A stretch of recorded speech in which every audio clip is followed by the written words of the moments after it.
On this day in history, 1963, John Fitzgerald Kennedy, the 35th president of the United States, was assassinated while traveling through Dallas, Texas in an open-top convertible. Hundreds of conspiracy theorists have conjured up details and ideas of how it all went down. It makes me wonder about how it would have gone down if it had been president number 45. Am I evil? Whatever. Let that lame duck try to paddle. Live from Wapak Nation, it's the Corner Booth. And this week we are blessed with not only Shelly Burbank, but Athena Rodriguez or Hernandez. And we're going to be talking all about romance. And romance is an element of countless great works, but how do you weave it into your story? When two characters are in close quarters and Marvin Gaye starts playing, when do you fade to black? Do you fade out? Let's discuss. And just to get things rolling and to get our brain juices flowing, we're going to play a game of categories. Athena, I don't know if you've ever played. I don't think so, actually. Okay. Well, I'm going to give you a list of 12 categories. And of those 12 categories, you're going to think of a word that starts with a letter that I roll from a dice. And what? Okay. All right. Let's go over the categories first, Gotcha. And then we'll go from there. So number 1, terms of endearment. Mm-hmm. That's the first category. Second category, types of flowers.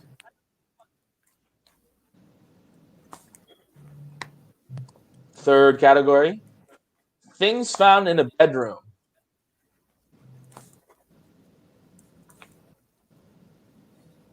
Fourth category, boy names. Fifth category, items in a breakup kit.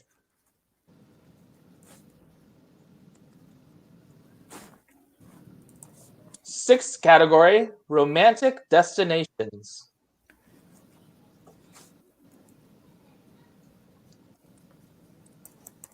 Seventh category, euphemisms set.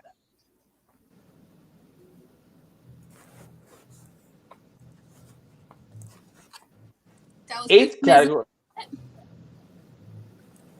euphemisms for sex. Oh, okay. For sex. Yeah.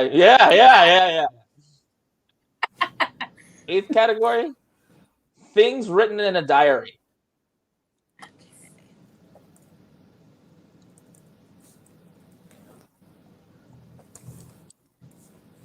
Ninth category, first date restaurants.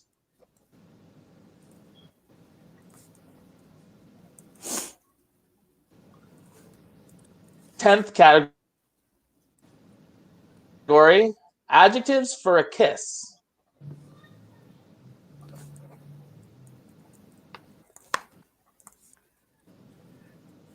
11th category, unique girl name.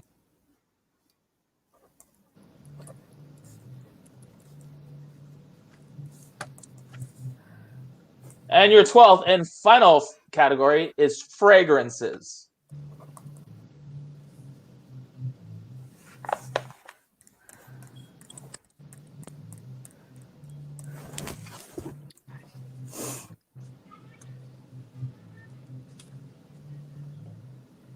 And while you guys finish up that, we got a few people watching. We got Miss Lindsay Lippincott, Carl O'Connor, what's up, man?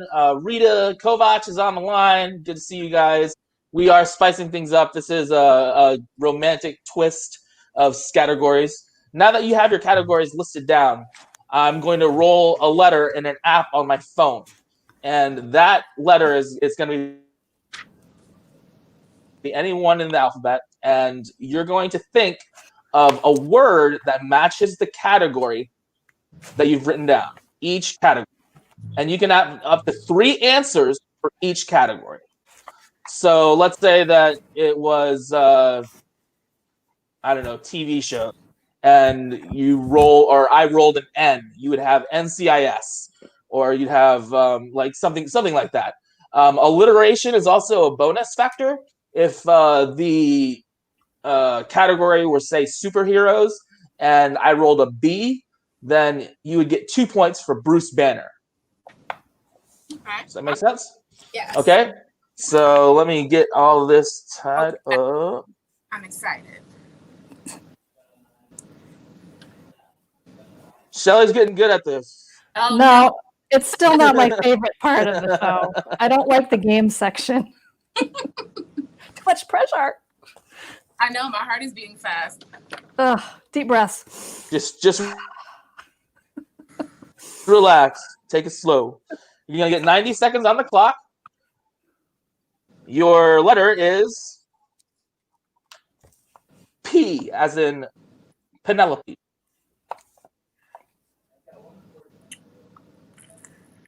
All right, here we go. Ready, set, go.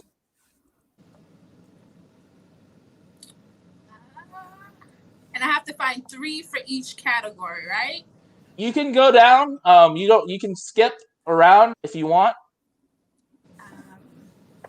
It's nothing's a requirement. Okay.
God.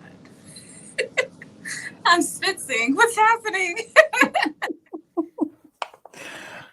Oh.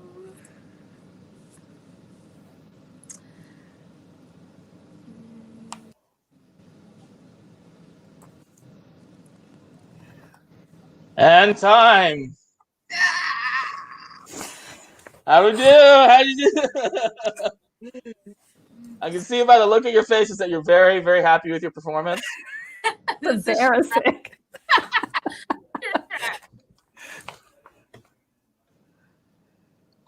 All right, so what do we have for terms of endearment? Shelly? I just Poodle and pumpkin. All right, Athena? I just got one. Peanut. That's good. That's good. All right, types of flowers. Shelly? Petunia and pink peony. Does that count? Yeah, absolutely. Okay. Athena, did you get one? I got peony.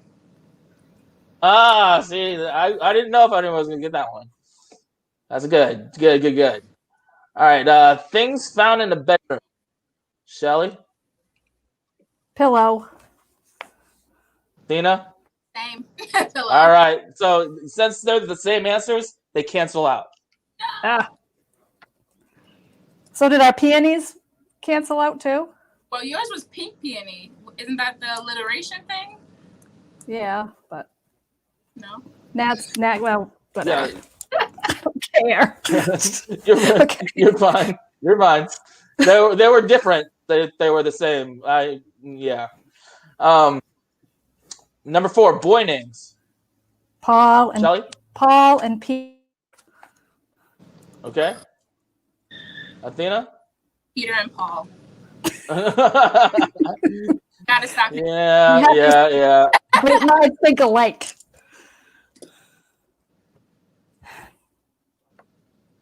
All right. Number 5, items in a breakup kit. I didn't have anything. I got absolutely nothing. Oh man, for me it'd be Pop-Tarts. Okay. There's nothing that can't be cured by frozen Pop-Tarts. If you've ever had them frozen, That's like, it's a winner. Like, Frozen. Oh gosh. it's like frozen Thin Mints. I know a lot of people do that. Frozen Pop-Tarts. Mhm. It's the way to go. Yeah. All right, 6 romantic destinations. Shelly? Paris and Panama. Okay. Oh, it's good. Gotta love that canal. That's breathtaking. Athena, did you have Paris? No, didn't even come to mind. This might Oh. be stretch, but I said Palo Alto. You know what? I'm gonna take it because Panama, if Panama counts, anywhere in the world counts. Yes, and Some rough stuff going on down there.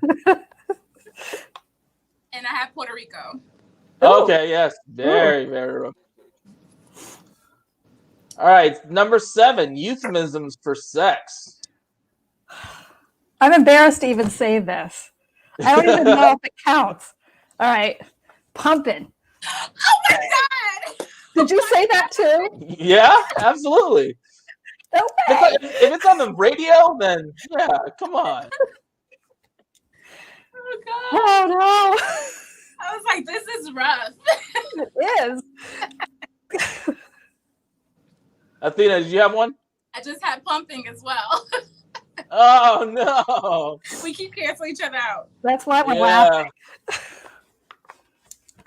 Okay. Let's hopefully you guys got something different for this one. Number 8, things written in a diary. I didn't get anything. I put poetry. Ooh. Oh, very nice. Yeah, that's a good one. All right, number 9, first date restaurants. Panera. So, Panera. you know what? I've seen people go to Panera. Yeah, absolutely. Tinder dates. Mm-hmm. All right. Did you have one, Athena?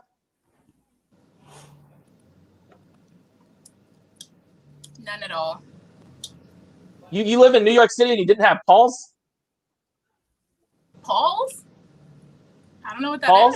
is. It's a burger place. It's just like one of the best. No, I've never heard of it. Now I got to look it up. Yeah, you're gonna have to see. All right, number 10, adjectives for a kiss. Shelly? Pucker up. All right, Athena? I had peck. Okay. Very nice. Number 11, unique girl names. I had nothing. I had Penelope and Persephone. I don't know how it's spelled. Yeah, those are good. Very good. All right. And lastly, number 12, fragrances. Nothing. Nothing. I would have thought that somebody would have had peach something. Or is peach a fragrance? It could be. Fragrance or flavor. Yeah. Room spray. Yeah.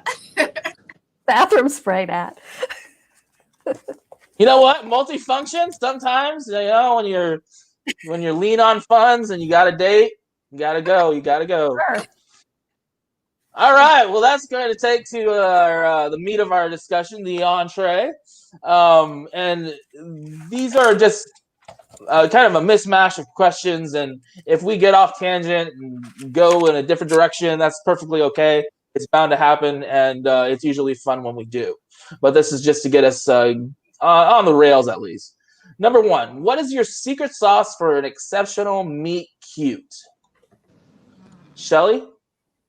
Okay, I thought about this and I just wrote a list. Number 1 for me, though, whether I'm reading it or writing it, is snappy dialogue. There has to be good, snappy comebacks and back and forth between the two characters. So snappy dialogue, a unique situation. So you want to avoid cliche. So it's always a challenge to try to come up with something that's completely new, but you want to try to come up with a unique situation. You need to think about like your underplot or your secondary plot. So you want it to, be apropos of that. So if she's a baker or something, you want it to be something to do with baking, or if it's a mystery, something to do with the dead body being found. If you want to have some interpersonal conflict between the two, or internal conflict with the character, an attraction Where they or don't get along intrigue at or a first? strong reaction. Yeah, Okay. right. Either an interpersonal conflict, something that is going to tear them apart. The world is tearing them apart, or something internal. Mm-hmm. That is kind of a conflict, like I'm attracted to this person but I can't be. And the stronger the reaction, the better, I think. Okay. Well, yeah, Shelly had a whole list. Way to be the star of the class. What about you, Athena? She wanted to keep the bar, Yeah, Shelly named off a great amount of, what I try to keep in mind too. I definitely try to make it kind of awkward. That's always the thing that I try to do. I don't want it to be too smooth and kind of like, oh, we're meeting. Usually, because in my experience, mostly when I meet people, it's when I'm either looking my worst, feeling my worst, had a bad day, something happened. So I try to make it a little awkward, and that also helps to kind of reinforce any of the characters' faults, which is faults and flaws. I just put them together as one word. I try to reinforce any of those as well in the meeting. And yeah, I think that's really where I kind of approach it. And like Shelly said, try to make it a real or unique situation that you may come across in life. I try to take like a really minute portion of like a day or whatever it may be, something that you may typically gloss over. Like if I'm having it here in New York City, swiping your Metro card is something that people don't think about, but it trips a lot of people up. It's difficult sometimes to get the speed right, so I might take just something strange like that and make that kind of where they cross paths. So yeah, just try to keep it authentic, a little bit awkward, and and like you said, it can be something completely arbitrary, as like sliding a Metro pass. Right. If you're not familiar with a meet cute, then I'm going to take from a movie called The Holiday, and it's described as this. Let's say that there are two people, a man and a woman, in a clothing department store, and they both need a set of pajamas. The woman is only looking for a top, and the man is only looking for bottoms. And then when they go up to the clerk and they meet and they say exactly what they need, that's the meet cute. So it's just a really good kind of device that writers use to get the connection going, at least. Whether it's on a high note or a low note, it's just there for connection. Josh Townley says hi to everybody. We would like to welcome you, Josh. Hey, what's up? Hi, Josh. All right. All right, that brings us to question number 2. After your characters are established, how long do you give them to breathe before you initiate anything romantic? Shelly? I think it probably depends a lot on the type of romance you're writing. Mm-hmm. So if you're writing a 50 Shades of Grey erotica, things are going to happen real fast, like maybe in the first chapter. If you're writing a sweet Hallmark romance, you might not even get a kiss until the very last page. So it really sort of depends. I think with like traditional like Harlequin romances and things, usually like that first kiss or whatever, the first romantic interlude, maybe around 20% mark. I don't know. What do you think, Athena? Yeah, it really depends. I would hate to even say like a specific time, because there have been times where I've written and it's had to happen very quickly. That's part of the story, that they meet at a night and they get into some stuff that first night, and now the rest of the story, what happens after that. So others, like you said, to build kind of that tension and to build on the story and kind of have them grow in different ways or explore other things, you got to drag it out a little bit. So it's really not a hard and fast rule. It's like, what is your goal? What are you trying to express or show? And that's going to dictate how soon they kind of put it or wait on it. Do you have a preference?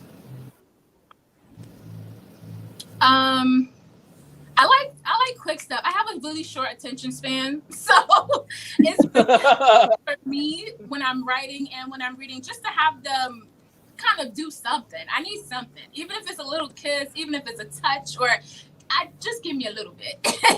some electricity. I need some electricity, and then we can go from there. Get it going. Yeah. Yeah, it depends too. I think if you're writing just a strictly romance novel, or if you're writing chick lit, or if you're writing a mystery. So if the romance is like a secondary plot, then it might come in a little bit later. Mm-hmm.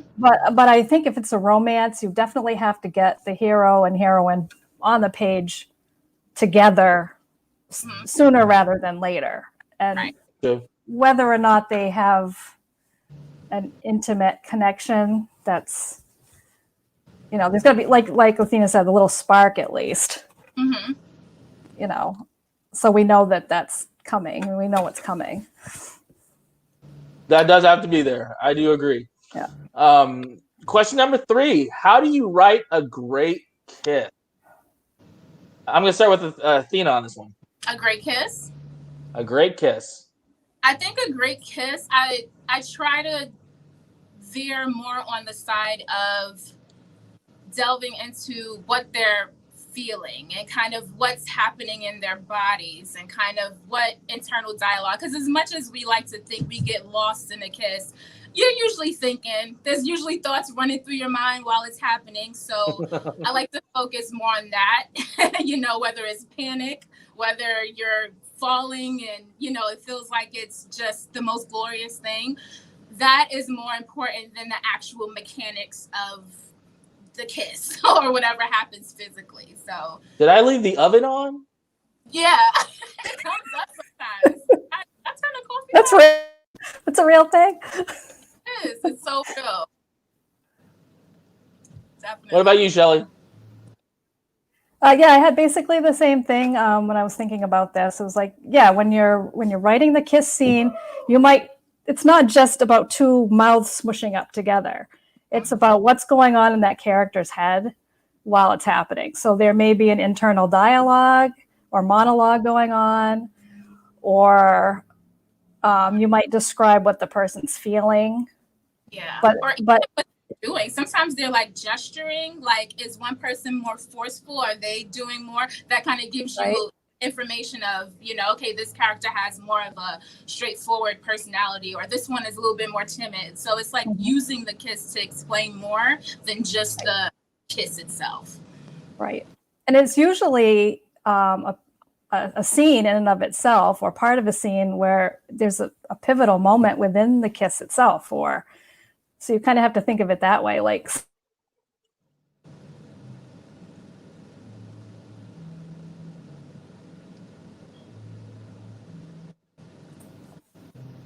everything went dark for a minute. That's okay. I'm glad that we still have you. Yeah, I'm just I took some notes. I'm trying to see if I had anything else. Some questions I think when I'm writing a scene like this is, what does it mean to the relationship? Right. So it's like, how is this going to change the dynamic? Of course, if there's chemistry or not, and how does it move the plot forward? How does this change things for the characters or their relationship? Do you think that the mechanics of it change when you change a narrative perspective, like going from third to first?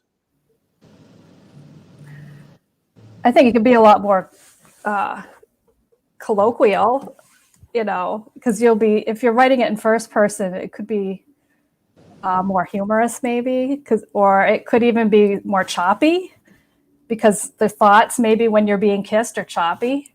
Mm-hmm. Sure. I mean, I don't know. Which do you prefer writing in, third or first? I used to say first. I really enjoyed first person, but this last book that I wrote, I forced myself to write in third person, and I found that it does give a little bit more freedom it does give you the opportunity to go in depth a little bit more and maybe explore the characters, the scene, and because when you're in first person, you can't be too long-winded because then it doesn't seem realistic. You maybe can't go into such detail because you want to keep with the pace and make sure it sounds like a person is speaking. But with third person, yeah, you could get a little bit more prosy. It just I've really enjoyed that. So I would say now, don't write this down permanently, but for now, it's third person. What about you, Shelley? What's funny? I kind of like first person sometimes, and sometimes I like third person. I think with like traditional romance, I think maybe third person works better because a lot of times the reader expects to be able to be in the heroine's head and then in the hero's head. So you would either have to do, which I've seen some people do, switching off and on each chapter, and it would like be headed, the heroine's name, and then in first person, and then the next chapter would be with the hero's name and in first person. But I think that's a little clunky for me personally. Some people do it really well. So if I'm doing a straight romance novel, I tend to like third person, and I try to. Like I'm writing one right now and I'm trying to I can't even do a whole chapter in the heroine's head. I have to like do it by scene. Right. That seems to be the way it's working for me. And I've seen those POV shifts where they jump from head to head, and it always makes me wonder, couldn't there be a more seamless way of doing this? Because it does, like you said, it kind of feels clunky if it's done the wrong way. But even if it's a fantastically written author, there's just something about it that feels like, okay, now I have to get in the mindset of this person because it's their chapter. And as soon as you get done with that, then it's just like, okay, well, we're over here now. I got to remember what I read 2 chapters ago just to make sure that everything is at the bar. So yeah. That's. I think when you do that, you have to either have a situation where they're both together, and I mentioned Nora Roberts because she's like really good at this. Oh yeah. She can head hop, and you don't even know what's happening. She'll be in one person's head in the middle of a scene. They'll be interacting, and somewhere along the line, it sort of switches to the other person, and you don't even notice it's happening. Yeah. I can't do that. I'm not good enough at that, or so for me, I need to have like a situation break. So it has to be like a scene break or a chapter break. Right. I enjoy it too when authors don't get so stuck on the back and forth aspect of it. It doesn't have to be like one chapter is this person, the next chapter is that person, and just sticking with that all the way through. Sometimes it helps to not revisit that other person for a couple of chapters. Maybe we need to just stick with this person or wherever it may be. But when it sometimes is too, back and forth and stringent in that, I'm just like, it gets a little tough to read. Yeah. I read some advice somewhere once, and it seems to make sense, that whichever character has the most stake in that scene, that's whose point of view you should be writing from. Mm-hmm. That made a lot of sense to me. I like that. Yeah, that's good. All right, let's move on. We're going to skip ahead a few steps.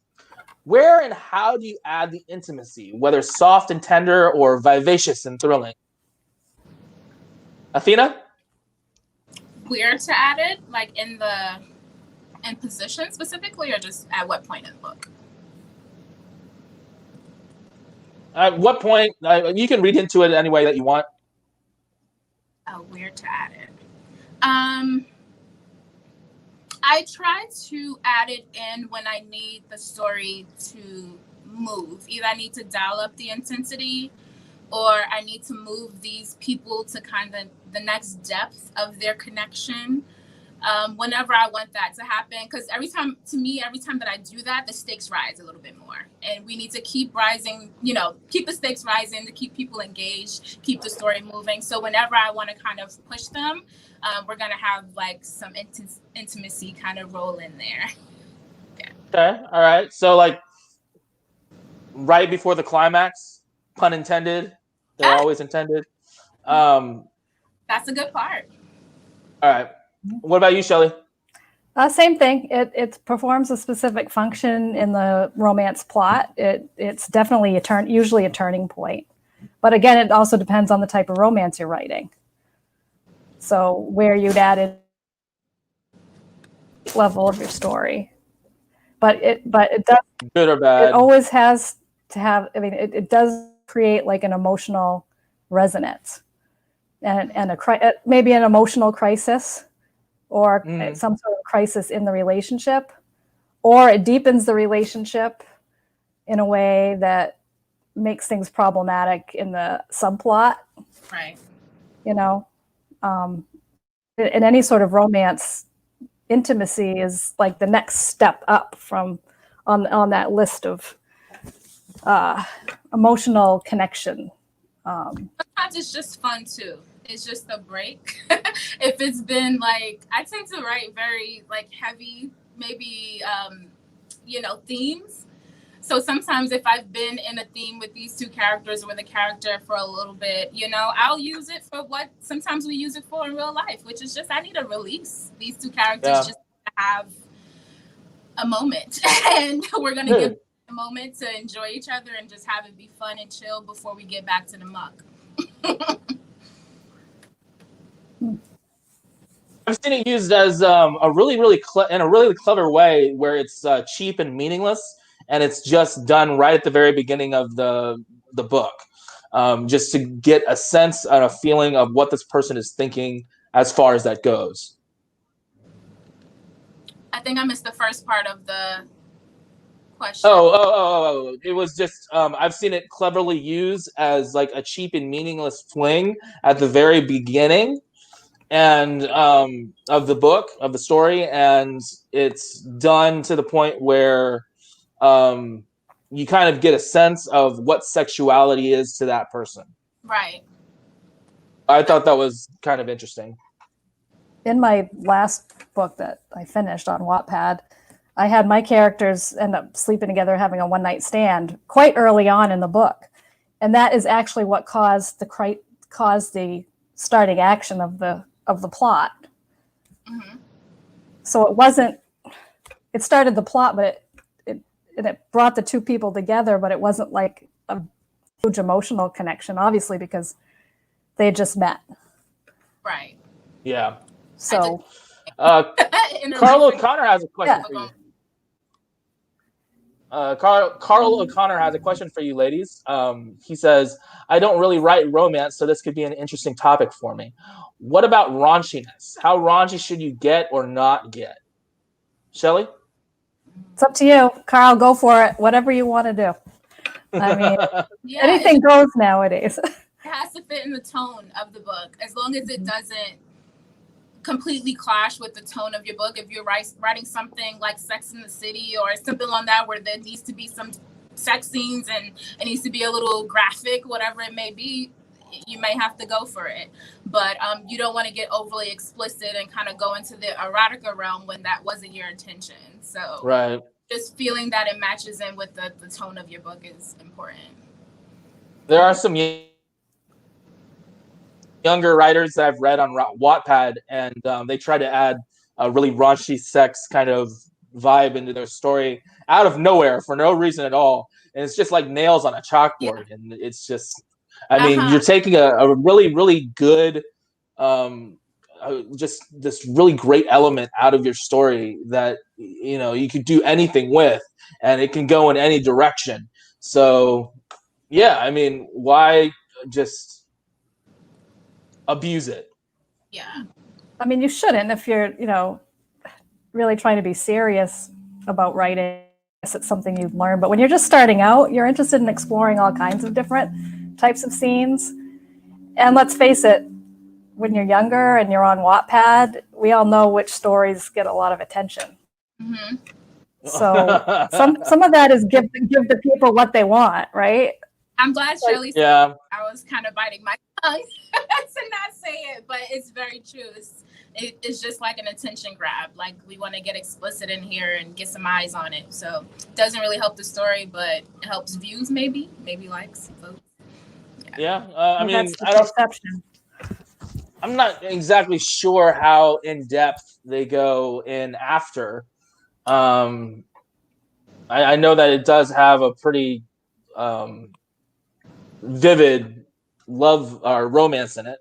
But things like the kissing booth that went on Netflix, I mean, that's very tame. Yeah. So, I mean, you think about it and it's just like, okay, well, what really is selling? What really is, being successful? But you also have to I guess it just about depends on your definition. So the age of a lot of the Wattpad writers, you have to think about their maturity level a little bit and what they're interested in right now. And, a lot of times when we write about what we're trying to understand, what we're interested in exploring in a safe way. So I think sex is one of those topics that, younger people want to explore. And that's what I would have never been able to write it on Wattpad. I would have never been able to at that age. There's just no way. So if you're a younger Wattpad writer and you're able to get it up there and use Wattpad as kind of a diary, then wow, good for you. That's pretty amazing in and of itself. And I will add too that if you're not writing a romance novel, but you're writing any other novel, I mean, you can have a sex scene with the door closed. You don't have to have the door wide open. Sure. You could basically just say, indicate that the two people had sex and have them wake up in the morning and have coffee. I mean, there's just... Like fade to black, they say, right? Yeah, close the door, fade to black. I mean, it's not necessary. But I will say that love is a strong human emotion. And even in literary fiction, you see a lot of romance. Sure. It doesn't necessarily have to mean raunchy sex. Right. There are plenty of great love stories out there that are romances and they don't push the envelope. Right. I'm working on a story right now, and I'm doing this on purpose as an experiment, but I'm writing what I call a Hallmark love story. And there will be nothing except a kiss at the very end. So I am challenging myself to write a romance without sex scenes. I hope you're writing lend itself to a deeper emotional connection. Commercials just to get through the whole thing. Yeah, we'll see. That's a long way. That's a long haul. We've been having the TV on Hallmark now for a month now with just Christmas stuff on it, and supposedly there's a new one coming out. So, you're gonna be burned out finally by the time it actually comes. And that is totally not my doing. I have no say in it whatsoever. So I try to catch up on The Mandalorian just came out, so I'm watching that, and there's a ton of stuff streaming that you can get festive with. I think one of my favorite Christmas movies is Die Hard, and which is definitely a Christmas movie, absolutely, bar none. And it's just it's a good contrast. I'm sorry? But I think there's a kiss at the end. I think there's a kiss at the end of it, isn't there? Oh yeah. But it's at the end. The rest of it's just mutilation, killing, and mayhem. Yeah, everything that you want for Christmas. It's great stuff. Sure. All right, let's go forward. Number 5. How do you effectively break a heart? Shelley? Okay, I gave this some thought, and what I came up with is the worst thing you can do to somebody is to betray them. So for me, it's betrayal, betrayal, betrayal. So you've gotten your character to the point where he or she or both of them have opened up. They've learned to trust. And then for some reason, the other person comes along and totally betrays that trust, or there's a mistaken understanding that someone's betrayed their trust. And that can take many forms. Okay. All right. Yes, Yeah. absolutely.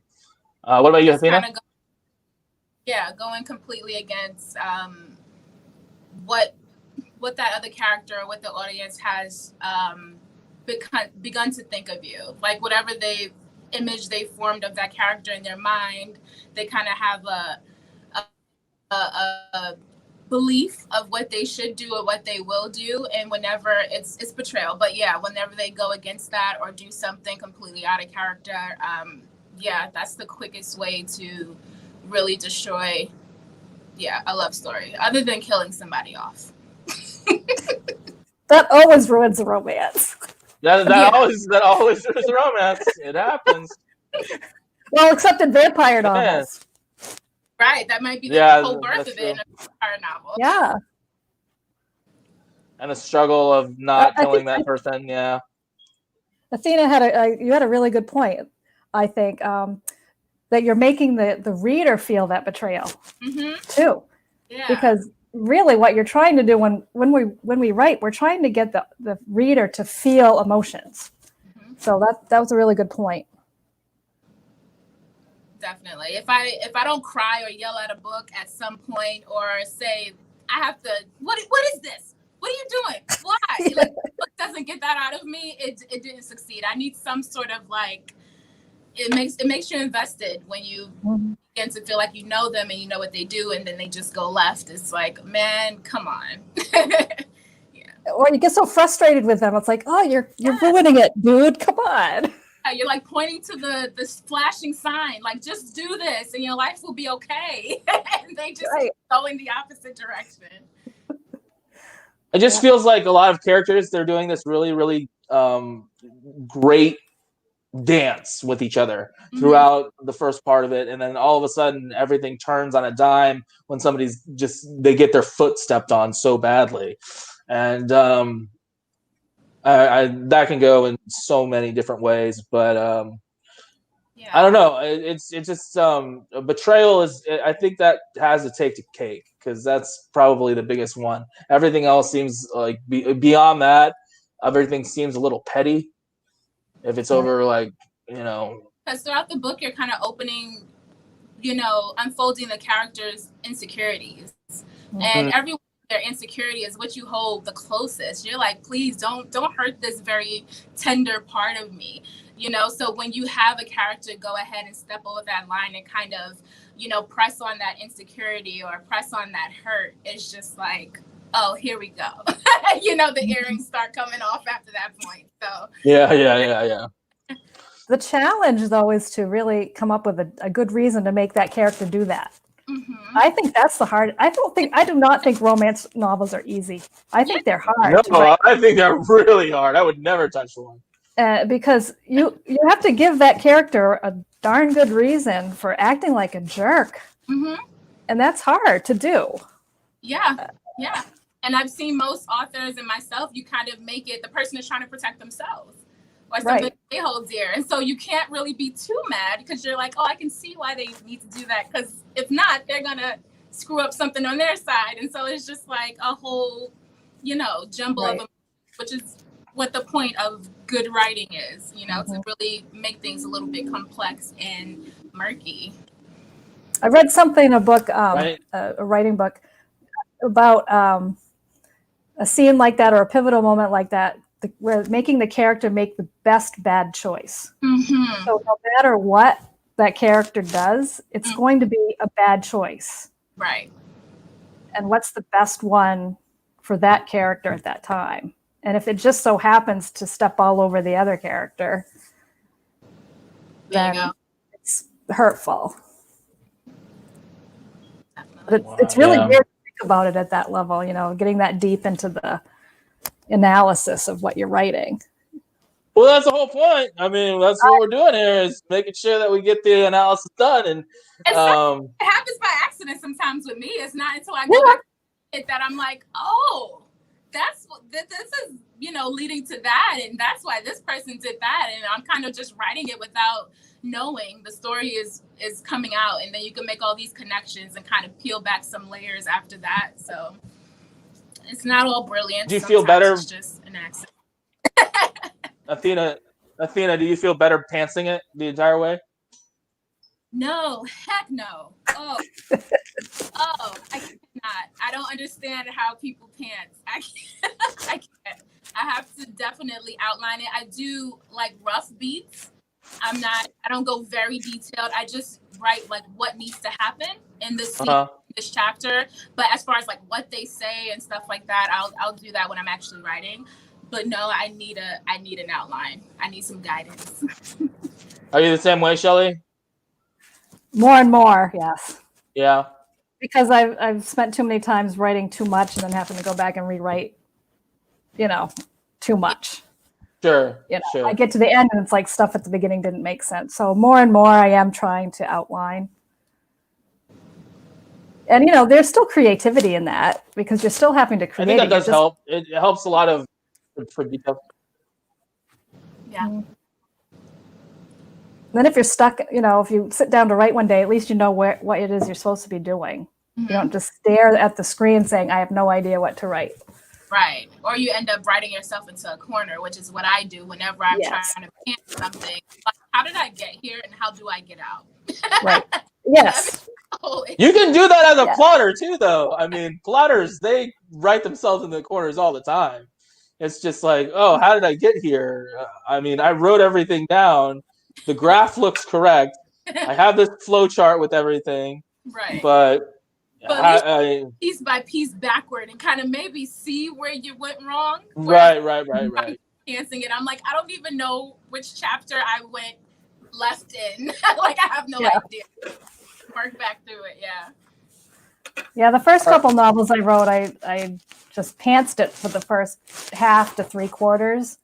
And then I'm like, I need to figure out what the rest of this book's going to be now. So then I did an outline 3/4 of the way through. But now I'm like skipping all that and I'm just going right to outlining. Smart choice. I'm an outliner too. All right. Number 6, romance is often the backdrop to another genre. Why do you think it has taken so long for romance to come out to the forefront? Has it come out to the forefront to begin with? Or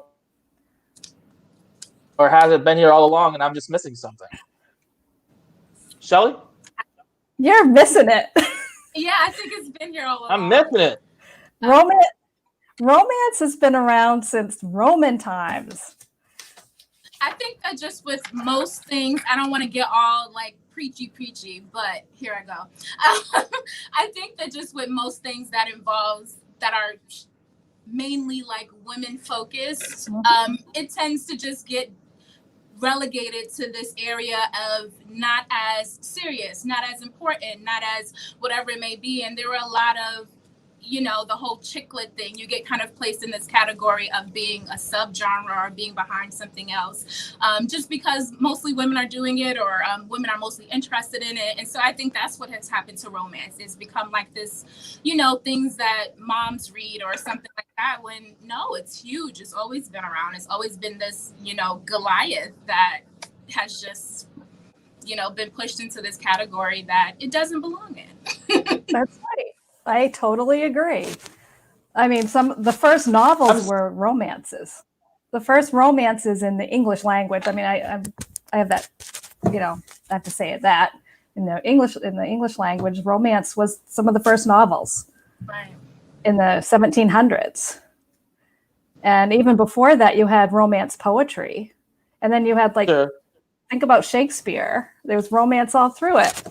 Right. Well, I think about I'm a comic books person, so I think a lot about superheroes and everything like that. And then when you go back in time and you think about the gods of the Grecian gods and the Roman gods, it's their whole mythology, and it's just they have these incredible stories about them. And I would think they would probably go toe to toe with any romance that was out there. And you think about the ones that are out today. It's just like, oh yeah, your mom might read them, or just some chick lit stories might be brought up, but you never see any of that kind of like cross genre or cross genre, but cross audience, where a guy will go into an airport bookstore and pick up a romance novel just for the hell of it. They're gonna pick up something with John Grisham's name on it or something like that. Right, which always has a love story attached to it and woven through it anyway. Sure. Right.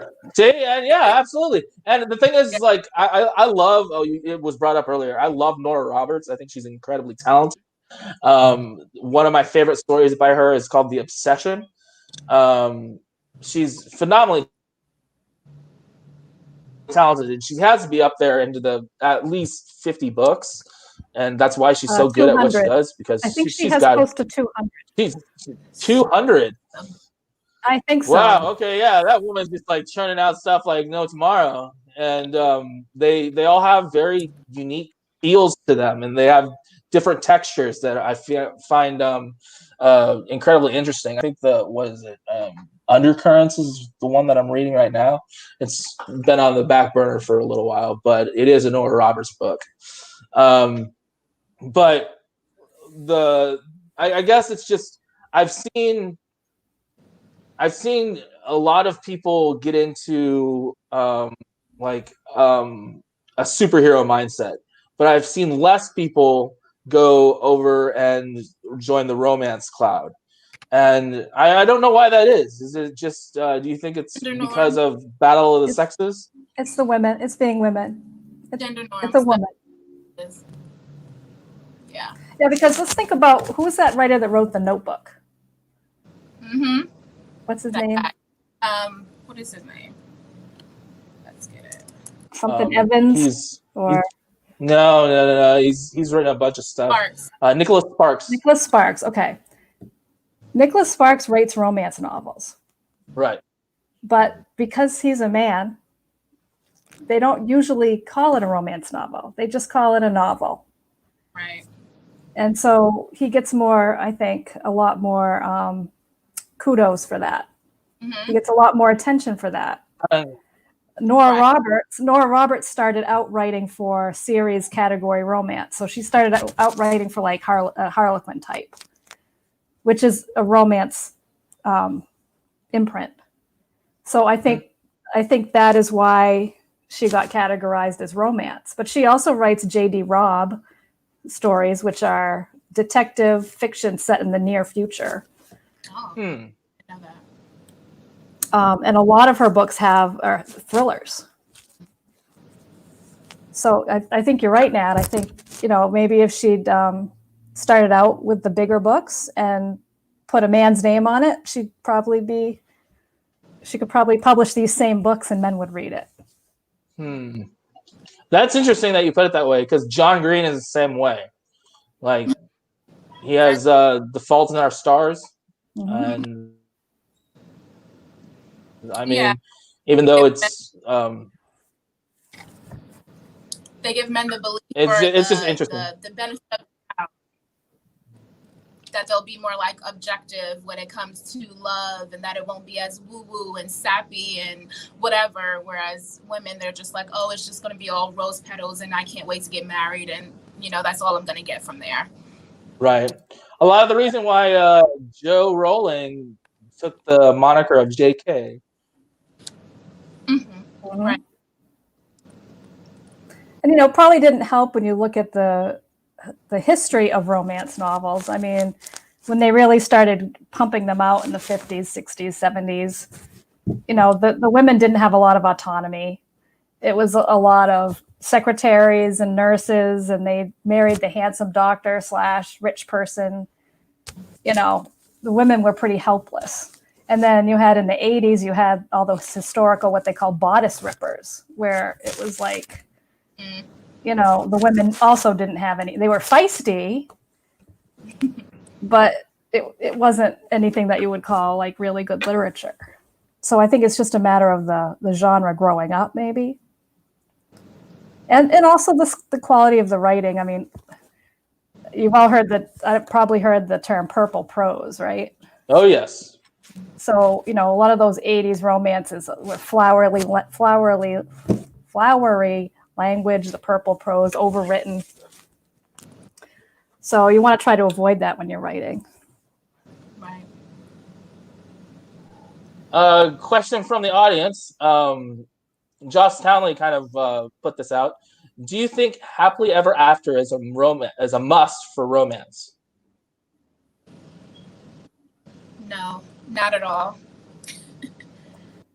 I think it's happily ever after for that character to me is kind of more important. That's still not a must, but happily ever after for that character may mean that they don't end up with the guy, that they don't end up with the girl, like whatever it is that they think they may need, it's not actually, what they need or what they get in the end.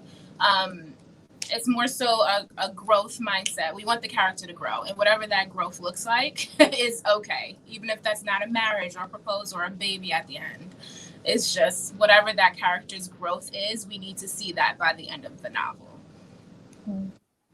Yeah, I don't think we need a happily ever after or a wedding or an engagement. They call it a happy for now ending. Yep, that's what they're talking. Rita was talking about that. So I think usually in order for it to be considered, Romance Writers of America or whatever will say the story has to be about two characters falling in love, their relationship, and there has to be a happy for now or a happy ever after ending. So the couple has to be together at the end for it to be considered by these people a romance. But, I think it can be a love story and end with them not together too. I mean, you think Gone with the Wind. Mm-hmm. It's pretty romantic, that story. It's a love story, but it ends badly. So people will say that's not really a romance novel because they don't end up together. That's what Rita was saying about The Fault in Our Stars. It ends with a death, so it's not a romance. But there's still a lot of romantic elements that are going on in that story. And same thing with Gone with the Wind. A lot of romantic elements and engines, they're kind of pulling their weight with that. So I do agree. Yeah, it's just about a market. When you come down to those sorts of things, it just becomes marketing, I think. Because there's nothing more irritating, I think, to a romance reader if they don't have a happy ending. If someone's picking up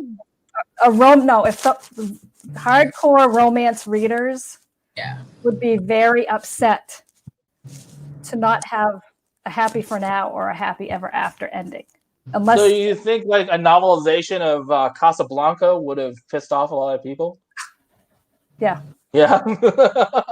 if it was marketed as a romance novel with a romance imprint, yes. But I even think society is moving away from that. I don't see that lasting much longer. I agree. Or it's not a book, but a movie I think I watched maybe a year or two ago on Netflix called Someone Great. And it has Gina Rodriguez in it. And it was fantastic. It was the whole, girls getting together. You kind of thought that her and the dude were going to end up, well, spoiler alert, I don't know if y'all ever going to watch it, but you kind of thought that was the whole point, for her to realize that she really needed this guy and for them to be together, but they didn't. She actually realized it was more important for her to chase her dreams and move and, explore that. So it was a happy ending. And I was satisfied with that, and most of the audience was satisfied with that, but it didn't mean that she ended up with the love interest. Yeah, and maybe romance will morph into that, Yeah. It would probably be healthy. I mean, that's why I like chick lit, because chick lit is about, you can have the romance in there, but it's more about the heroine's growth. Right. And so I like that it doesn't have to end, with the woman and the man getting together, or the two girls or the two guys or whatever. It doesn't have to end with that romantic relationship working out. Right.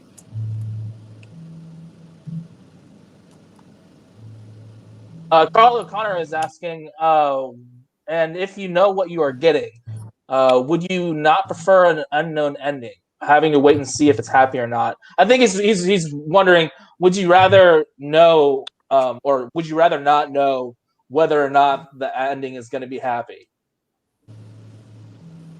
I don't want to know. Take me on a ride. I want to be enthralled. Send me places. All right. That's okay with that. How it's gonna end up. I'm personally good with that.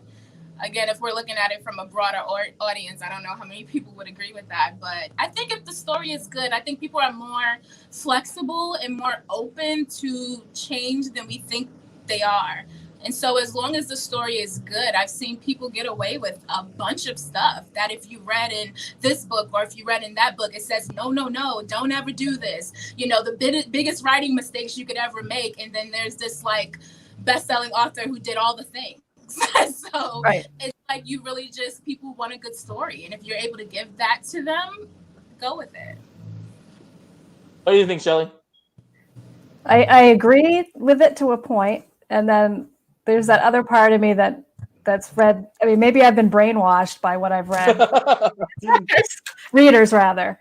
But from everything I can gather, your general romance reader expects to have a happy ending at the end. But that doesn't mean that's what I prefer. I mean, sure. I've read a lot of romance novels in my time, but I have to read other things as well because, you know, I need to have that surprise. So, I mean, I think the more we can expand the genre and, you know, subvert those expectations, like Athena was saying, the better off we all are as writers and readers. Very cool. But I do think that for publishing purposes and marketing purposes, you know, your editor is going to want that. If you're writing a romance novel and they're going to market it in their romance list, I think they're going to want a happy for now or happy ever after. If you're writing new adult or you're writing young adult or chick lit, you have much more leeway as to how you end it. It's just a marketing thing, I think. But that's just me. I mean, I'm not an expert. Don't think about marketing. Yeah, I mean, that's probably it. But yeah, just from a story standpoint, is yeah, okay. All right, now we're gonna move on to something sweet. It's when we like to offer up any Wattpadder who's been showing off that talent or lifting up the community itself. It can be a writer or a reader. It's completely up to these ladies. Athena, who did you have? So I've been reading a book called The Virgin Chronicles by Julia J. And she's on Wattpad as Iron Butterfly 3. And I've really been enjoying it. I write young adult. This is a young adult novel. And I just think it's really great, even though I went into it thinking maybe it would be like a little bit of a tropey mess. But it hasn't been. It's been really great to read and kind of, she makes the characters really endearing, which I love. So that's one. And she's a Wattpad star. I'm sure everyone knows her, but Nikki Pierce. She has this great novel called Just Press Send that I've also picked up again after being off for a bit, and I'm really enjoying it. It's like a college romance type of thing. So those are my two. Fantastic. Shelley? I want to do a shout out to Amanda Hare. She's on Wattpad as @Sacred Lilac. And she's just a really positive, encouraging person on Wattpad. She's an ambassador. She is involved. She gets involved in a lot of things. She writes and she puts good stuff up there for us all to read. But mostly it's because of her positivity. I just really like her and check her out. Ditto. That's great. I like it. All right, and as we close, I'd like to give the chance to leave our audience with a piece of advice, which these ladies have done justice for. Athena, who do you got for us? The only thing that's been carrying me through this pandemic, through this year period, is just being willing to write messy. Is just write your most terrible page, write your most terrible paragraph. I got in my head for quite a bit, trying to get it right or get it perfect or live up to my own expectation, and I stopped writing. You know, you get that writer's block when you can't get it out. So every time I sit down, I just kind of remember to allow myself to write messy, write, but exercising that muscle. Yeah, just write all the crap that you want to, because 2020 is Just get it out. just in the toilet already. We can't do anything about it. So do what I can. Just leave it here. What about you, Shelly? I'm just going to talk on the love scenes. Treat love scenes the way you treat any other scene in your book. Use all your senses, use dialogue, use feelings and emotions, and don't get all caught up in the fact that it's a love scene. Just treat it just like any other scene in your book, and you won't go wrong. I think a lot of people, they get intimidated by that, because if they've never written one before, it's just like, oh man, there's so many things that go through my head during this, and it's just, what if it's not good? What if I completely lose myself with it? There's just so many things that can go wrong, and will go wrong. I mean, you're not gonna knock it out of the park on the first try. So just keep on trying. Right. As long as the pin doesn't leave the paper, then you're on sure footing. So there's one other thing I forgot that to concludes mention, our though. broadcast. Yeah. Can I just say one more thing about euphemisms? Sure. Yes. I don't want to hear any more throbbing members. Oh yeah. Molten cores, heaving breasts. I don't want to hear it anymore. I'm tired of the thrust. Don't use it. Don't use pumping either. No. Negative thrust. I like it. That's sage advice. It's good. I like it. All right. Well, thank you so much for joining us tonight. As always, keep writing the good fight. We'll see you next week. And ladies, just say good night. Night. Night.